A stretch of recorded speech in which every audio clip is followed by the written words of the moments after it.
রাজধানীর বিভিন্ন সড়কে যত্রতত্র খোঁড়াখুঁড়িতে নগরবাসীর ভোগান্তির যেন শেষ নেই। তার উপর কোথাও কোথাও দীর্ঘদিন যাবৎ অসম্পূর্ণ কাজ ফেলে রাখায় দুর্ভোগের মাত্রা অনেক গুণ বাড়িয়ে দিয়েছে। হচ্ছে দুর্ঘটনাও।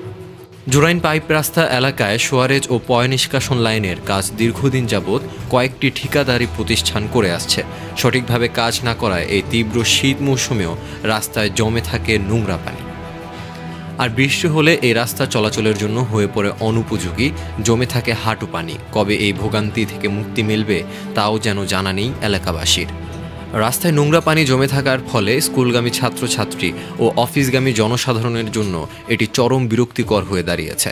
এ বিষয়ে অত্র এলাকায় স্থানীয় একজন বাসিন্দার সাথে কথা বলে জানা যায়, আজ প্রায় 5 থেকে 6 বছর যাবৎ এই দুরবস্থা রয়েছে। তিনি বলেন, ঠিকাদাররা ঠিকমতো কাজ করে না, উপর দিয়ে কাজ করে চলে যায়, তবে পাইপের ময়লাগুলো থেকে যায়, যার কারণে পানি নিষ্কাশন হতে পারে না। ফলে পানি জমে থাকে প্রায় সব সময়।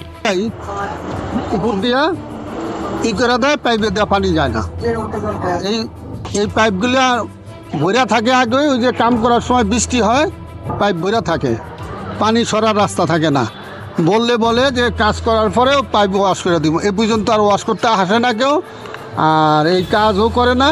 এইটা আজ অনেক বছর ধরে টেন্ডার হইতেছে। আগের মেয়র আনা হয়েছিল, বলছে এই কয়েকদিনে কাজ ধরুন। এটাই আজকে কত বছর যাবত এই ধরনের অবস্থা? এটা অনুমান 2-5 বছরের উপর হইব।